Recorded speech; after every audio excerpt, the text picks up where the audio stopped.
Mannarkkad block panchayat പരിധിയിലെ 3000-ലധികം പേർക്ക് വീടെന്ന സ്വപ്നം സാക്ഷാത്കരിക്കുന്നതിന് 32 കോടിയിലധികം രൂപ പാർപ്പിട പദ്ധതിയിൽ ഉൾപ്പെടുത്തി മണ്ണാർക്കാട് ബ്ലോക്ക് പഞ്ചായത്ത് 2025-26 വർഷത്തെ വാർഷിക ബജറ്റ് അവതരിപ്പിച്ചു.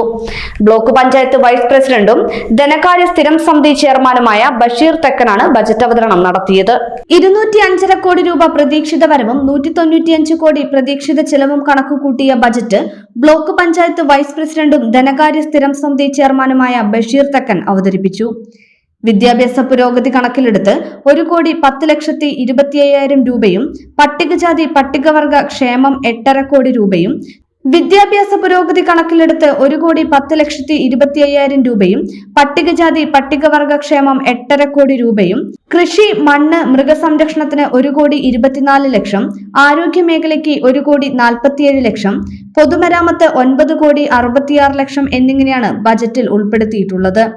Mannarkkad block panchayat president V പ്രീതയുടെ അധ്യക്ഷതയിലാണ് ബജറ്റ് അവതരണം നടന്നത്. സ്ഥിരം സമിതി അധ്യക്ഷന്മാരായ Cherootty Muhammad, Biji Tomy, K P Bushara, block panchayat അംഗങ്ങളായ മുസ്തഫ, പി കുര്യൻ, ഓമന, വിവിധ ഗ്രാമപഞ്ചായത്ത് പ്രസിഡന്റുമാർ തുടങ്ങിയവർ ചടങ്ങിൽ പങ്കെടുത്തു.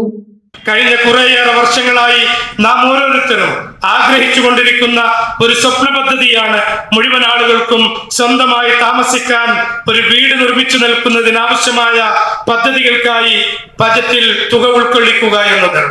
കേന്ദ്ര സംസ്ഥാന സർക്കാരുകളുടെ ഉത്തരവുകളില്ലാത്തതിനാൽ മാത്രം നമുക്ക് നടപ്പിലാക്കാനാവാതെ പോയ പ്രസ്തുത പദ്ധതികൾക്ക് നിലവിൽ കേന്ദ്ര സംസ്ഥാന സർക്കാരുകൾ അംഗീകാരം നൽകുകയും മണ്ണാർക്കാട് ബ്ലോക്ക് പഞ്ചായത്തിന്റെ പരിധിയിൽ 3000-ലധികം വീടുകൾ അനുവദിച്ചു നൽകുന്നതിനുള്ള സർക്കാർ ഉത്തരവ് ലഭിക്കുകയും ചെയ്ത സാഹചര്യത്തിൽ മണ്ണാർക്കാട് ബ്ലോക്ക് പഞ്ചായത്തിന്റെ 2025-26 വർഷത്തെ ബജറ്റിൽ ഏറ്റവും കൂടിയ തുക ഭവന നിർമ്മാണ മേഖലക്കാണ് വകയിരുത്തിയിട്ടുള്ളത്.